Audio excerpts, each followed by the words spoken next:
Every Iraqi in Baghdad was shooting their AK-47 into the air. The shells that go up come down. There's shells and bullets landing randomly all over the city. That was a little worrisome because you don't know one's going to randomly land on you. We use different assets to actually figure out what it is, and then we determine what kind of bomb do we drop on it. So it's coordinating all of that. And then we're talking to the pilots in the airplanes at the same time. There's only 4 things to do. You work, you sleep, you eat, and you go to the gym. That was it. It was like being a monk. Midnight stroll, just kind of hanging out, doing your own thing. Yep. And then foreign object in the sky. This isn't supposed to be here. Right. Hey, so Andy, thanks so much for joining us here on Micro Journeys. It's a pleasure having you here. Yeah, great to be here. Yeah, it's and your journey's quite an interesting one. Started out with your time over at UCLA, which is pretty interesting. With a career path that started in one direction, didn't really end up finished your career at. Why don't you walk me through that a little bit? Yeah, so when I went to UCLA, I had no idea that I'd end up staying in the Air Force for 34 years. I had no idea I was even going to go in the Air Force. So after high school up in Northern California, I attended UCLA, and I didn't know what I really wanted to do. So I thought, well, maybe I'll go into the medical sciences and maybe have a chance to be a doctor. So I inadvertently chose biology and science, and biochemistry was my major. And it put me into the hardest classes in all the categories of physics, chemistry, math, and biology. And that was my first quarter at UCLA. Those are the only classes I had. So I ended up with a 1.8 GPA at the end of the first quarter. And if I didn't get above a 2.0 in the second quarter, I was going to be kicked out of school. Oh, wow. So I looked through the catalog for a class that I could do well in, and I saw the history of air power. And as a kid, I loved airplanes. I built all kinds of model airplanes, U-control, RC airplanes. My father had been a Navy fighter pilot, but I never was going to pursue that as a career. But I saw the history of air power was offered in the second quarter at UCLA, so I took the class. And when I walked into the classroom, there was about 25 kids sitting there, all in blue uniforms. Not a one in civilian clothes. I'm the only one wearing flip-flops, shorts, and a t-shirt. Looking like you're in the wrong spot. I'm in the wrong spot. Yeah. Yep. So I stood there sort of dumbfounded at the door, and I'm looking at my little guide, my schedule, and I don't know if I'm in the right place or not. And so this older gentleman who's wearing the same blue uniform comes to the door and greets me and looks at my schedule and says, "Oh, you're in the right place. Just sit here." And I sit in the back. I'm the only one in civilian clothes, and it's an ROTC class. It's an Air Force ROTC class.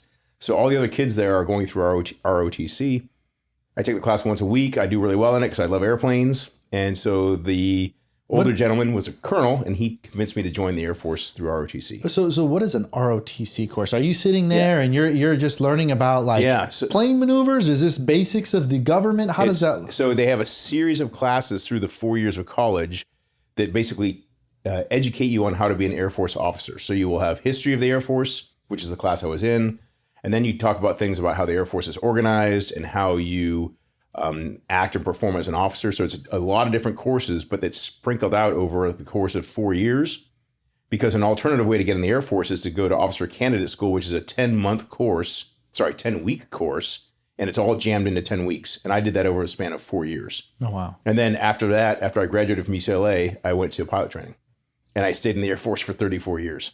Wow, so you're in UCLA. Yep. You've decided now, no more biochemistry, Correct. no more physics, no more, sitting here and doing equations on whiteboards. Right. Yep. And you pivot over now to history, right? Yeah, I did. Yep. So I always was a fan of history. That's what I really enjoyed. So I did 2 years of biochemistry, which was absolutely miserable. And then when I decided to join the Air Force after my sophomore year in college, I changed my major to history.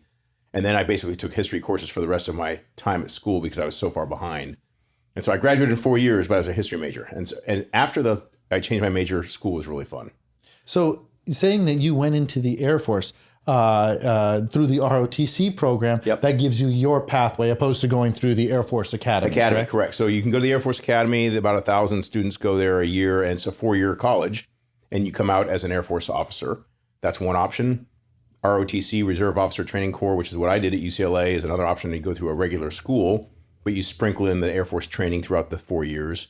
And then the third option is, like I said, Officer Candidate School, which is a 10-week course that you would go to after college. So there's 3 ways to enter. And so I went through the ROTC career path. So now you're fresh out of college and you're walking into the Air Force. And I have to assume that there is a kind of a vision or a passion that you have. I mean, talking about, Right. You follow, or you had model airplanes and things like that. Did you want to be a pilot at that point? I did, yeah. So I wanted to not only be a pilot, I wanted to be a fighter pilot. Okay. So when you go to pilot training, which is what I did after college, I was in a class of 31 students. Pilot training is a year long. Of the 31, only 17 graduated, so 14 were eliminated. And then at the end of that year, they rack and stack from 1 to 17 where you fall in the class as far as the pecking order. And then the people at the top get their choice of what airplanes they want, which is usually a fighter.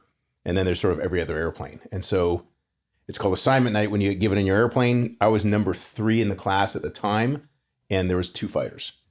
So when we had our assignment night, the 2 top guys got the fighters, and I was given a trainer. I was going to be a training guy. So I was going to fly Air Force trainers for the next 4 years. And I was not very happy. But we weren't finished with pilot training yet. We still had 4 months to go, and we had 2 more check rides to take out of the 6 total. And in that time, I did so well in the last 2 check rides that they reversed the order, and I became the number 2 guy in our class. And 3 days before I graduated, instead of taking a training aircraft, I was assigned an F-15 fighter in Virginia. Oh, wow. So it totally changed my life. And I was a fighter pilot for the rest of my life. So it almost sounds like you're fighting for a position on a starting football team, right? Yep. And you're the backup. Yep. And then all of a sudden, a couple days before game day, they decide to swap your name. That's exactly right. And so the funny part is I was dating my wife at the time, and we were just about to get engaged. And if I had stayed as a training guy, I would have been a training pilot in Mississippi. And my wife said, I don't really want to live in Mississippi. And then when I got the F-15, we moved to the east coast of Virginia in the Hampton Roads area. She's like, that's a much better place to live. Very different environment. That's where we lived for 4 years. Yeah. So that actually had an effect on our marriage too. So you get assigned the F-15. That's the plane. Yep. There's a number of variants as it relates to the F-15. Which F-15 were you assigned I flew the F-15C, which is a single-seat air superiority fighter built solely for that purpose.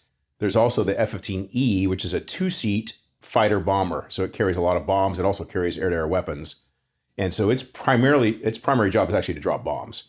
So the version I flew was the original one, which is the air superiority one. So I didn't drop bombs at all. We just shot missiles and guns, and our job was to shoot down enemy airplanes, which is a really fun mission, by the way. Well, 100%. It's great. And so you're over here now in Virginia, right? Mm-hmm. And you're going through your training. Right. I mean, is it very similar to the early portion of your career at UCLA where you're just thrown into the thick of it and it's like, hey, this is how you learn? I mean, what was it like going into this training? Yeah, it's actually pretty difficult. So the training for the F-15 was another 6 months specifically for the airplane. And compared to the training aircraft I flew, this was a huge airplane. It's a big fighter. It's really powerful. It's got a big radar on it. And just learning all the systems that you have to know to fly the airplane and then how to actually fight with the airplane. It takes 6 months, and then I get assigned to my fighter squadron in Virginia, and it's probably another year of training where you are the young guy in the squadron, and your job is just to fly and study, and you are the young guy, and you're slowly moving up the career path of learning how to be a fighter pilot. But it takes years and years to hone those skills. I assume it's a lot like, trying to become a doctor, right? Where you do a lot of book learning before you actually go and, operate on a cadaver or actually a person. So in this world that you're describing here, is it a scenario where you do a lot of kind of the book learning and all of the different strategies before you get behind the... Yeah, so in pilot training, for example, the first 2 months is just book learning. And then you start simulators, which is sort of like working on a cadaver. And then you start flying the real airplanes. And at the same time, you're going through continuous academic classes all the way through. And then the F-15 is the same way. The first month or so of F-15 training is just book learning and just learning the systems in the airplane. Then you go into the simulator, and then you start flying the airplane. And you have a syllabus that's 6 months long. And then after you fly the plane, then there's the post-flight where you go and you assess, hey, here's where, I did good, and here's where I didn't do good, right? Yeah, and I'll tell you, the secret sauce for the success of the Air Force and fighter pilots in particular is what we call the debrief, which is where you go through the entire mission after you fly the mission and go through every step of the mission and where errors were made and how to correct them. And those debriefs are often longer than the mission itself. So if we flew an hour and a half in a sortie, a flight, the debrief might be 3 hours long. So the debrief is actually longer than the flight itself. Interesting. But that's where all the lessons are learned And that's why the airplane has a record of 104 kills to 0. We've never lost an F-15 in combat. That's incredible. In 42 years. So you're going through this training. I have to ask, so Sparky. Yeah. how and why Sparky? Yeah, so every Air Force fighter pilot has a call sign. It's usually because you either did something stupid, you have a funny last name, which is a play on words, or some kind of creative idea that comes up on a Friday evening, maybe with a few beverages, and you get named. And so when I was a lieutenant, so when I was young in my squadron, I'm the youngest guy in the squadron, I had a lot of energy, so I was always running around doing stuff, and I was also the snacko, meaning I was in charge of the snack bar. That was my primary job. Oh, wait, so you start, kind of doing the menial stuff. Yeah. Okay. The most menial job in a fighter squadron of 35 people is the guy who runs the snack bar. Yeah. But it's also the most important because you can tell if you actually are competent enough to run an operation. And you always have, chips and beer and soda and that kind of stuff and coffee. And everyone has their fix, right? Yep. I love Snickers bars. Yep. And if I can't get a Snickers bar when I want a little snack, Yep. There's heads that are going to roll, So right? if I was working as your snacko, I'd make sure there's always Snickers bars, for instance. Anyway, so I'm the snacko and I'm running around. I haven't been named yet. And we had a Navy fighter pilot who's an exchange pilot with us in our Air Force squadron. And he says, one day we're in a big meeting, he says, he runs around like a little dog. He's like a little dog, like a Sparky. Because I was always tearing around doing stuff. And that name, from that point on, it just stuck. So it stuck and there was no getting rid of it because it sort of described what I was like as a young guy. Yeah, okay. Now, similar to how there was the selection night that you were describing, yep. Is there a call sign night or is this kind of like, hey, he's Sparky? Okay, you're Sparky from here on out. There is a formal naming ceremony that happens in a fighter squadron in the bar on a Friday. They do it about once every couple of months when they have maybe one or two new fighter pilots. And they've been flying for a couple of months and a couple chances to make some really stupid errors. And then we have a big party where we have it's a naming ceremony. So somebody's running it. There's a whiteboard. People nominate names. There's 30 names on the board. And you slowly eliminate them down to the one that's the most popular name. And that's how you get named. Oh, I can think that there's a moment where you're sitting there and you're like, okay, I've heard a few things floating around here. Yep. I'm not a big fan of a few of them. Yep. Some of them I'm okay with. And then Sparky comes out and you're kind of like, all right, this works. You'll never get the call sign you want. Yeah. So we had a guy who wanted to be called Killer. So they named him Bambi. And his name was Bambi for his entire career. 30 years, he's Bambi. Oh, that's funny. So that happens all the time. And so we've had Wedge because it's the simplest tool. And there's a lot of funny ones out there that are Bam Bam because they blow both tires because bam bam and the tires explode. So there's a lot of funny ones out there. Either you've done an error in the airplane or you did something funny on the ground. So, and it's usually making fun of you in some form or fashion. So Sparky's now taken on the initial training, right? Mm-hmm. And after you are done in Virginia, where do you go to next? So then I became an F-15 instructor pilot. So I flew the F-15 in an operational squadron, meaning we flew over Iraq in the early 90s doing the no-fly zone enforcement. And that's where you learn to operationally fly the airplane. And I became an instructor pilot in that squadron over those 4 years. So you start off as a wingman, as a young guy, and then you graduate to a 2-ship flight lead, meaning you run 2 airplanes, and then you can run 4 airplanes, and then you become an instructor pilot. And then at the end of the 4-year tour, I was selected to go back to the F-15 training squadron in Florida. It's in Panama City, Florida, in the Panhandle. And I became an F-15 instructor pilot for new F-15 pilots, just like I had done 5 years earlier. And I did that for 2.5 years. Okay. After you finish your training here, let's stick on the stuff over in Florida for a second. Yeah. So you're getting to see as an instructor now, no longer taking, being the student. Right. Do you get to kind of learn from some of these different students on some of their maneuvers, their tactics, the way that they do things? Is it kind of a two-way street? Yeah, you get something out of it too, because you come across all different types of skill sets and different types of people, and you learn from them. It's also really interesting to be an instructor pilot because it's like being a teacher. People learn in different ways. Some are visual learners, some are verbal learners, and you have to adjust your instructional style to mold yourself to the student to get the most out of the student. So you learn actually a lot of skills of just how to be an instructor in all things, not just flying airplanes. And then you learn from the other instructors too, because you're really in a squadron of all instructors, and they all have a lot of experience. So just sharing that experience is really interesting. It's a good time.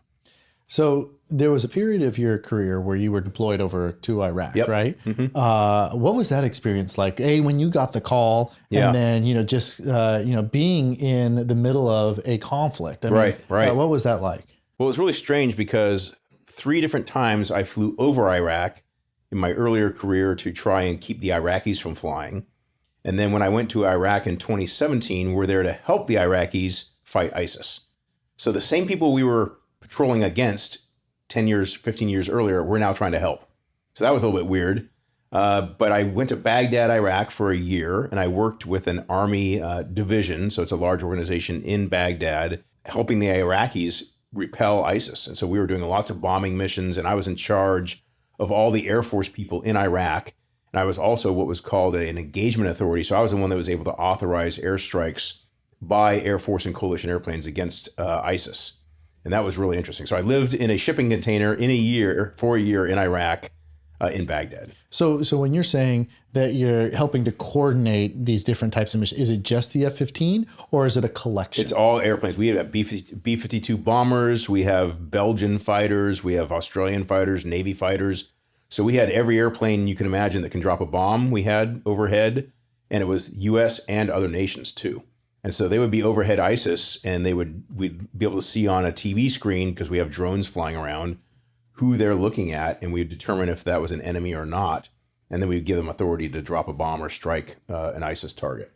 So it was called a strike cell. That's where we organized it. It's like a little operational center. Interesting. Yeah. So in essence, you have all of these different assets, right? Yep. And within these assets, you talked about air superiority at the beginning, and that's a collection of different types of planes that are all working in unison to help, different portions of the mission become accomplished and, successful and such. Right. So in this environment here, you have target X, and target X is what you're going to eliminate the threat on. Right.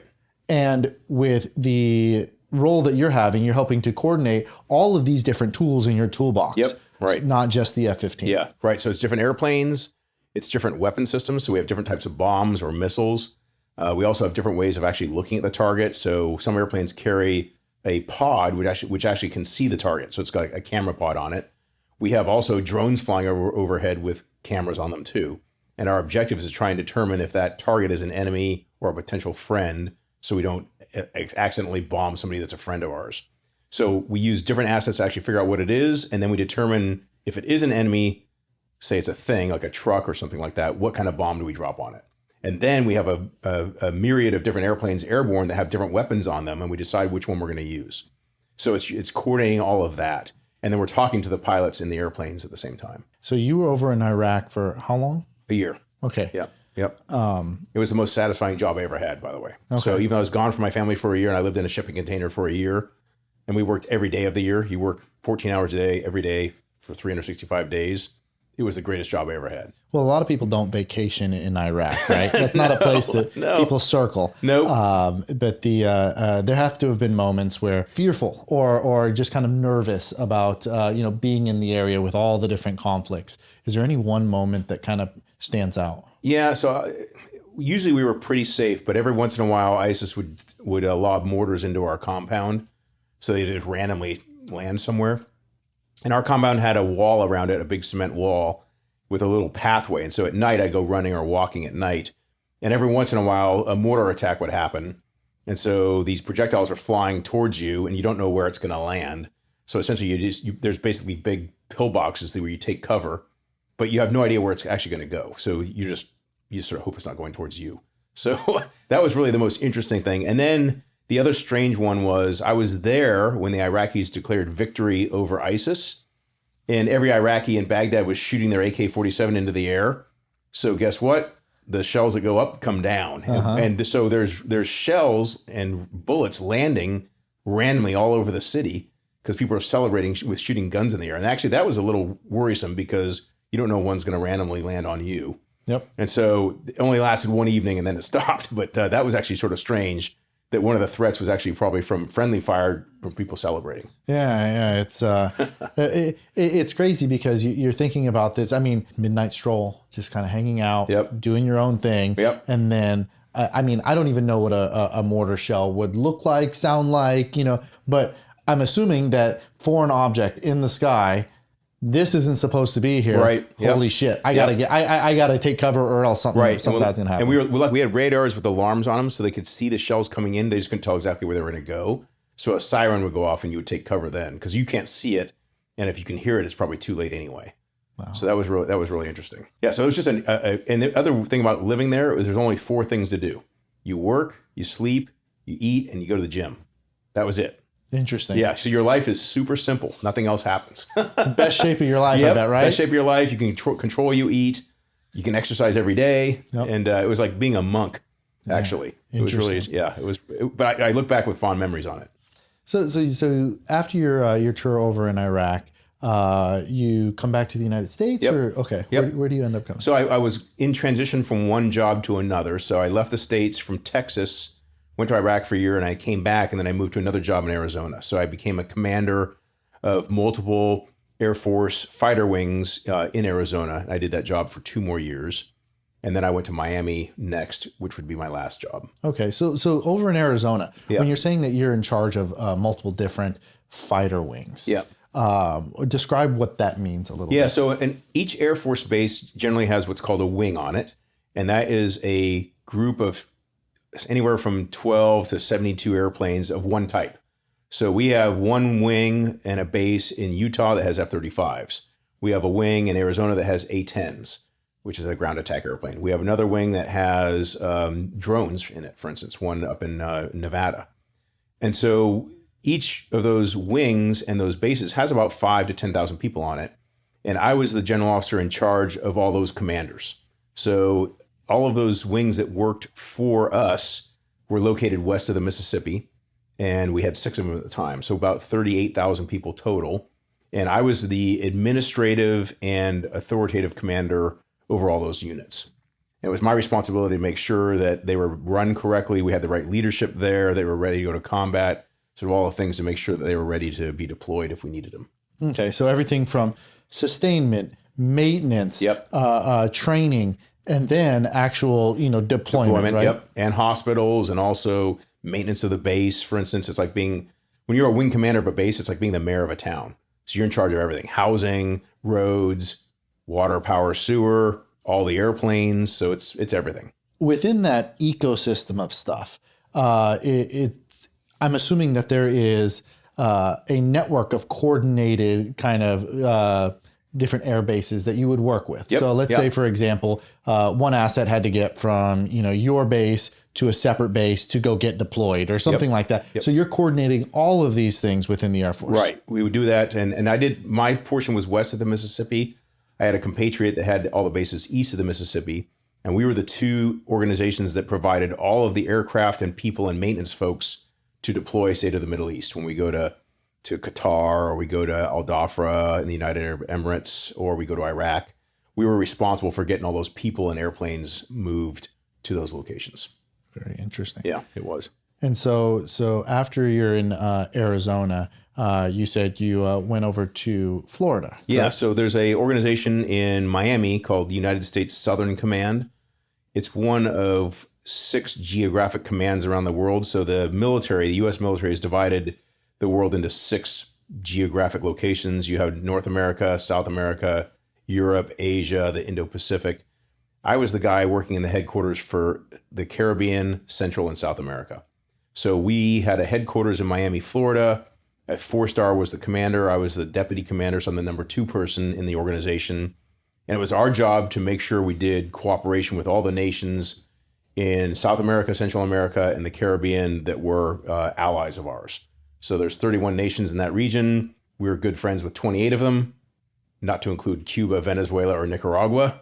And our job was to coordinate with the senior military leaders of those countries to do things like training and do exercises and ensure we have the right support for their forces as well, so we could work together if we ever had to go to combat. Okay, so in focusing in on this region, I mean, this is a portion of the world that does have some very tense locations. It does, yeah. Right? Yep. I mean, there's a number of different things that happen over in Brazil with gold trade and the such that's highly contested, for example. There's a lot of items, like you said, over in Cuba. I mean, many people, track that quite a bit. So not only are you working with the allies, but you're also coordinating and monitoring these different types of, let's say, items of interest that are happening in this area. The drug trade in particular is a big one. So the biggest issues we had in that southern region was the narcotics trade.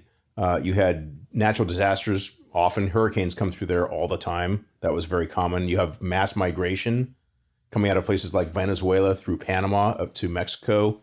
So that's a common problem. Haiti had an earthquake while we were there, so we had to go help them. You have mass migration out of Haiti also. So we worked really closely with a bunch of partner nations, and we also work really closely with the Coast Guard, because the Coast Guard has a large role to play in almost all those things. Illegal fishing is another one.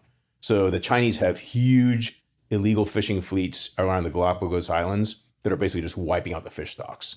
And what we're trying to do is identify them and find the ones that are doing nefarious things. Okay. Yeah. You know, I forget that the Southern Pacific is also a portion of the region that you're overseeing, right? Absolutely. And I mean, and that's the ocean that separates us from, China, North Korea, et cetera. So there must be a lot of coordination that you're having, not only with, like you said, the allies, but some of the other, COCOMs like Indo-PACOM. Yeah, Indo-Pacific, we coordinate with them a lot because Chile, Peru, Ecuador, all those nations are on the West Coast.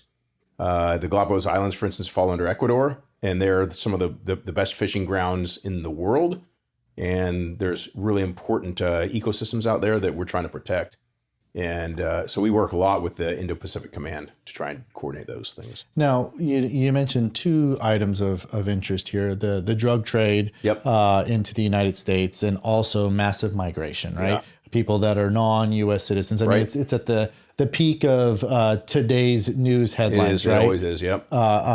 Big problems with things like fentanyl, for example. Big problems with illegal immigrants coming into the United States. And I believe your time overlapped with Trump's first administration, correct? It did. I was there for both administrations, Trump and then Biden. The interesting part is Mexico does not fall into our region. So Mexico is under Northern Command, which is a different combatant command. So oddly, the border we paid attention to was the southern border of Mexico, not the southern border of the U.S. Interesting. And the Mexican government would tell us they have the same southern border problem that we have, but it's on their southern border with Guatemala. And so they have a migration problem on their border too. So we would help support Customs and Border Protection and other agencies. But we as the military are limited on what we can do. So the Coast Guard and those other agencies have more authority than we do. So we can do things like provide surveillance, but we can't do any interdiction.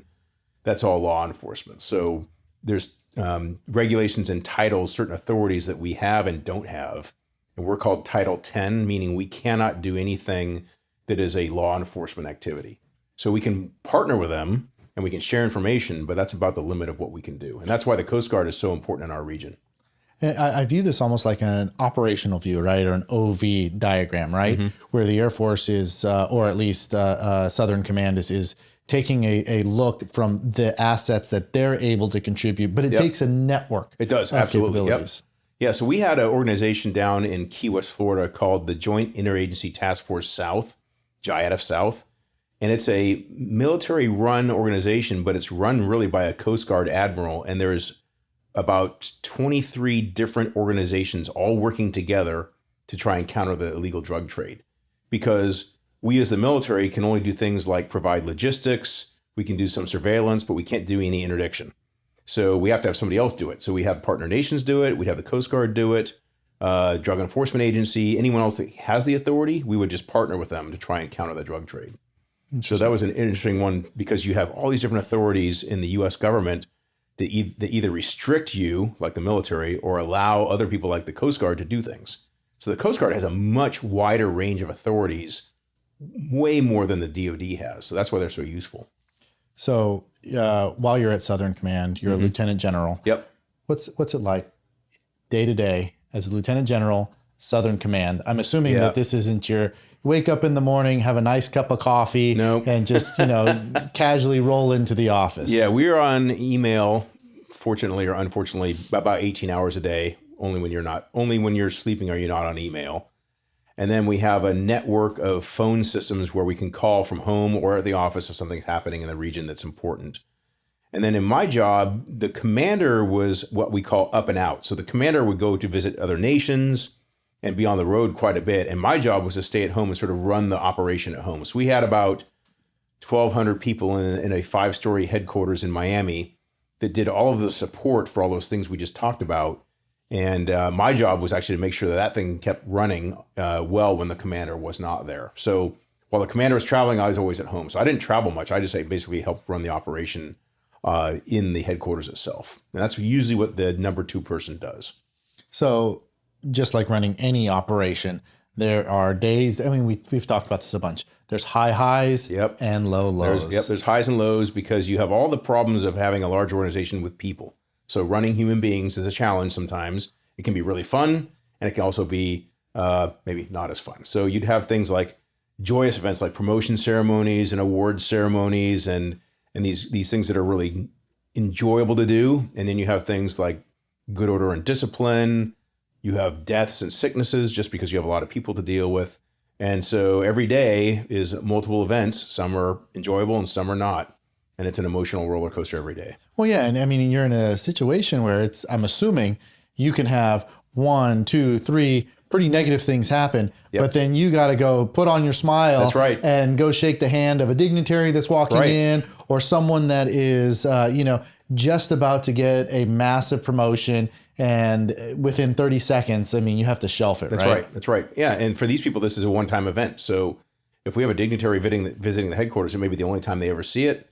You only get promoted once to certain ranks. You only get awards every once in a while. And so you want to be as supportive and as happy as you can be for these folks.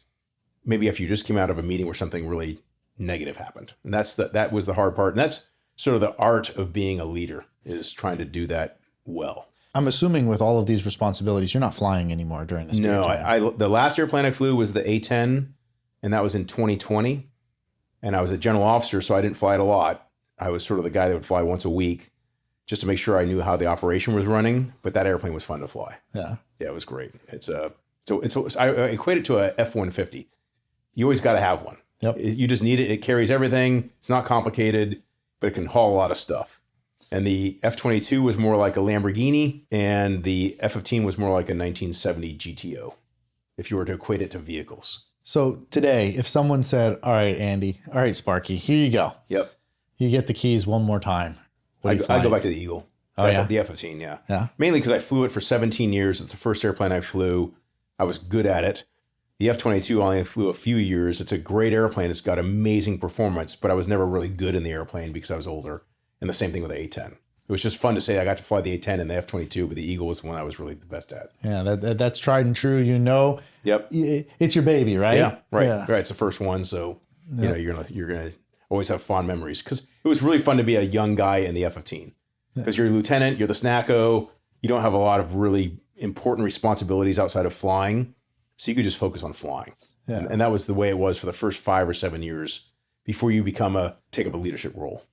Do you have a favorite, I guess, time that you've flown, or a specific moment in time where you said, you know what, I remember that flight being above all, more memorable? So the Air Force has a school that's similar to the Navy's Top Gun out in Las Vegas. It's called the United States Air Force Weapons School. And that's where you go to get your highest level learning in various airplanes. So I went through that course when I was a captain in 1997, and then I was an instructor in that course twice. And it is a grind. I mean, these are long, long hours. I mentioned a debrief might last 3 hours sometimes. We would have debriefs that would last 10 to 12 hours. After 1.5 hour mission, we would debrief from one day into the next day. And it was really detailed, but you got really good at flying the airplane. And so at one point in my career, that's when I felt like I was absolutely at the pinnacle of capability and skill, was when I was an instructor at that school. And we had one mission, I'll never forget it. It was 12 of us against 20 bad guys, which is a big mission. Oh, wow. And we killed... You said 12 and 20? 12 against 20. So we have 32 fighters all at once. And it was 8 of us as the air superiority guys, and we're escorting 4 bombers, the Strike Eagle that I mentioned before, against 20 simulated adversaries. And within 5 minutes of that mission, we had killed all of the adversaries. Whoa. There was nobody left, which almost never happens. So it was almost like the perfectly executed mission. I'll never forget that one. We took off at like 5:30 in the morning. The whole thing was done by about 6:15 in the morning. We were on the ground again by 7. It was amazing. That was surgical. Yeah, it was. It was the most well executed mission I'd ever seen flown, and I'm like, that was it.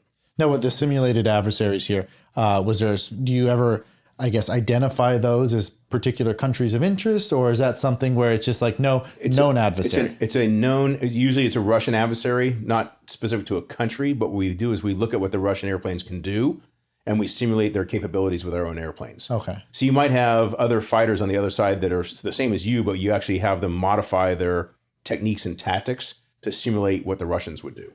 Okay. Or anybody that bought a Russian fighter, for instance. Yeah, and they have specific brands of planes, right? Yep. Like we have an F-15, they have a MiG. Right. So that is going to fly a certain way. Yep. That is going to, look a certain way. So in that simulated environment, it might as well be the Russians as you're doing this, because that's kind of their make and model, right? So it's funny you mentioned that. So the MiG is one of the primary adversaries. When the East and West Germany combined as one nation, East Germany had MiGs. And so the East German MiGs became the German Air Force MiGs. So now they're on the good guy side, and they brought them to Las Vegas, and we got to fly against them in reality. And that was really fun because we actually got to fly against the airplane we had been simulating for so long for real. Did you ever get to fly one? No, I flew against one, but never flew in one. Okay. And so the Germans were flying these things. They were hilarious. And their West German fighter pilots were now German fighter pilots, and they were describing the airplane. So our hands-on technology, our radars and all of that, the sensors were better, but the Russian airplanes were powerful and they could turn. They could really maneuver.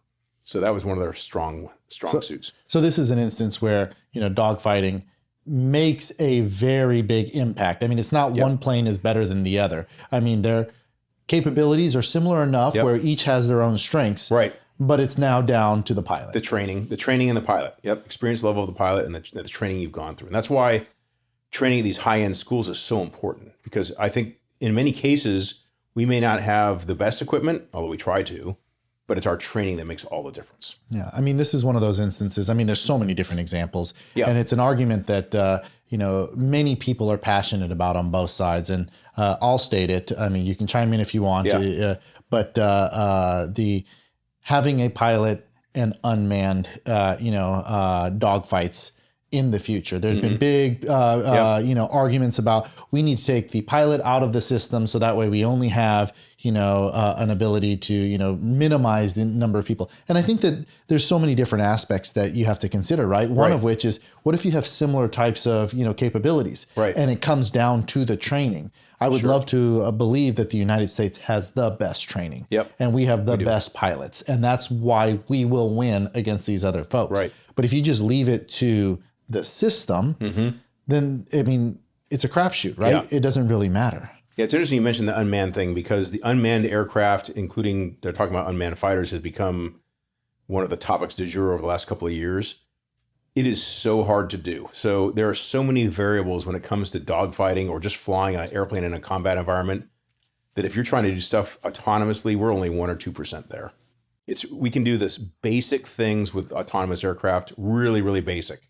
But anytime you get to anything more complicated, you have to have a human being there. And so I've seen reports that we should have unmanned F-35s. That is so far down the road.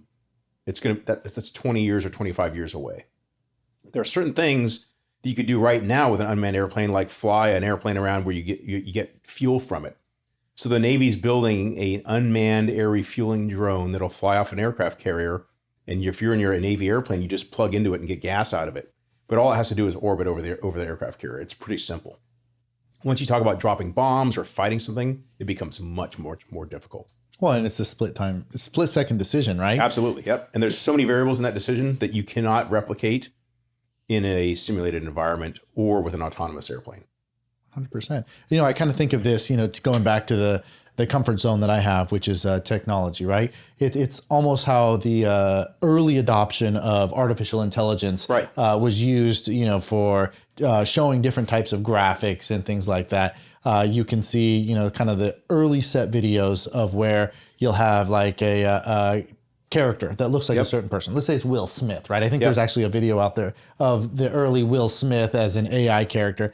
And they try and have that character do specific functions. And then before you know it, the AI doesn't keep up with the generation of the image. And all of a sudden now you've got arms coming out of the head. You've got eyes that are drooping. I mean, you've got all these different, things that are happening because of the maturity of the technology. Right. I mean, it's advanced now, but it is nowhere near the human sophistication. Right. I mean, my view of AI is it's a tool, and it's a very useful tool in some areas. So an example in the counter-drug example that I gave earlier, if you have 100 boats out in the ocean, which one is a drug runner?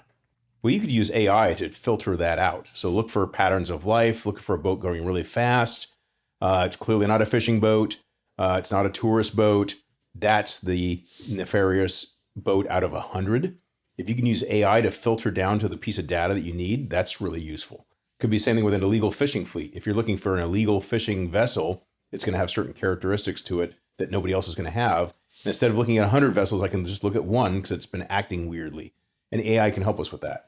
But once you get beyond that, it becomes very complicated. And you're right, it's prone to errors too. 100%. Well, I mean, this is why you have big sports guys. So this is where you'll have, a lot of sports predictions, right? You'll have all the analytics, and it helps someone to kind of gauge, okay, hey, the A's are playing the Cubs, tomorrow. Right now, the probability is 70, 80% that the A's are going to win. Yeah. But this is why they play the game. They play the game because there is the human factor associated with it. And knowing the human factor has such an impact on every single thing we do in life.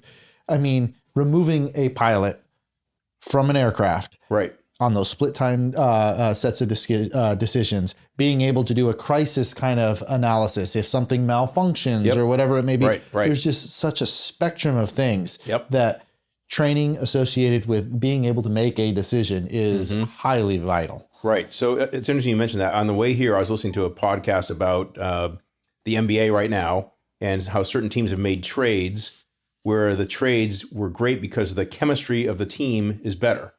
No AI is going to be able to predict the chemistry of a 5-man basketball team based on the skills of a player, whether it's shot percentage and those things. Those are things that are those are variables that are so subjective, no AI machine could ever do that. So you can't measure that kind of thing. So there's a lot of examples out there of things that can't be done or can't be measured by analytics or a machine. Often you can, but there's some things that you just can't. So you've finished up what I would consider a pretty impressive career. Having oversight as the deputy over in Southern Command, retiring as a 3-star general. What keeps you busy now? So the first thing I'll say is that I really miss the mission and the people, but I don't miss the bureaucracy and the politics. So I think every senior leader would tell you that when you look back on your career.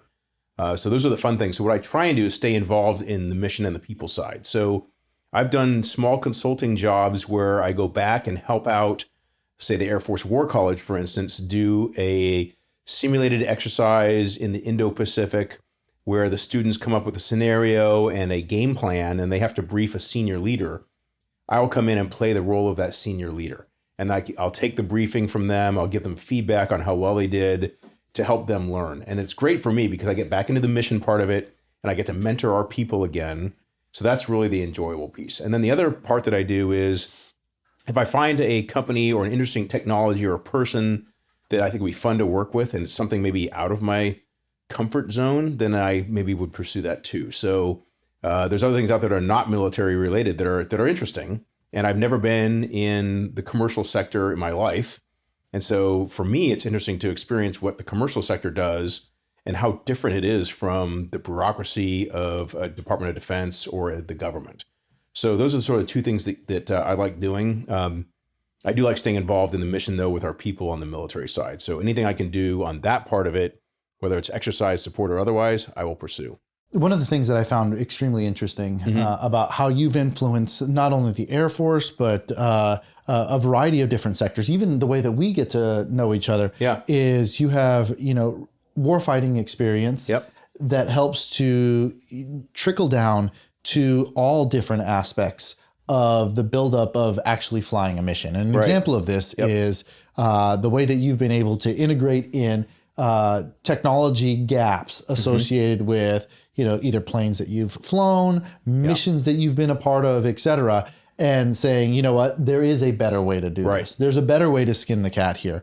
What's one specific technology enabler that you've seen that you believe is something that is going to help not only the Air Force, but national security, and let's say even the missions that you help to support in general? I think lattice networks is one of the keys.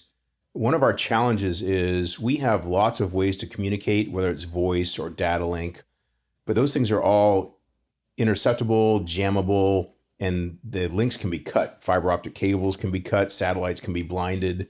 So what we need to have is a network that is resilient against an attack by an adversary or actually just a failure. So if you have multiple networks that are resilient, it'll allow us to communicate, because the key is the communication, especially on a military operation. And there's been many, many examples of when the communication links are broken, that the entire enterprise sort of collapses. And I think the ability to have multiple lattice networks that are resilient, I'll use maybe low Earth orbit satellites as an example, that are cheap and replaceable instead of these multi-billion-dollar satellites that are not replaceable and super expensive and hard to launch, gives you the resiliency that you're going to need. So that is going to be something we need to continue to advance. And I think that is one of the biggest enablers. So we tend to focus a lot on weapon systems like airplanes and tanks and bombers. Those are important, but if they cannot communicate with the overall enterprise, the headquarters, the command structure, they're basically lost or by themselves. And I think those lattice networks, a lot of companies work on these things, like Anduril is an example. A lot of the big companies do these things, but developing those to be adaptable, resilient, and have multiple ways of communicating is going to be super important. If you did a electromagnetic pulse weapon, which is essentially a nuclear weapon in space, it will wipe out communications within 1,000 miles. We need to have things that are hardened against that. We need to have resilient systems. We need to have replaceable systems. I think that's super, super important. It's so important that we actually did an EMP test in 1962, and the Russians did one in 1963. They were so destructive that we signed a treaty that said no more of that. And that was over 50 years ago. So the threat is there from a nefarious actor that we could eliminate all position, navigation, and timing from about half the Earth if we're not careful. So that resiliency is super, super important. That's why things like Starlink and SpaceX is so important, because I think they have about 7,000 satellites airborne now, maybe more. The Chinese can't take out 7,000 satellites. They can't. And also we can replace them pretty quickly. That's what we need to move towards, instead of having, like I said, one or two multi-billion-dollar satellites. If we're looking at satellite communication or satellite capabilities as just one small example. So that's the kind of stuff we're going to need. And we've had in the past a tendency to build very exquisite systems and weapon systems, and we build very few of them. They're really expensive.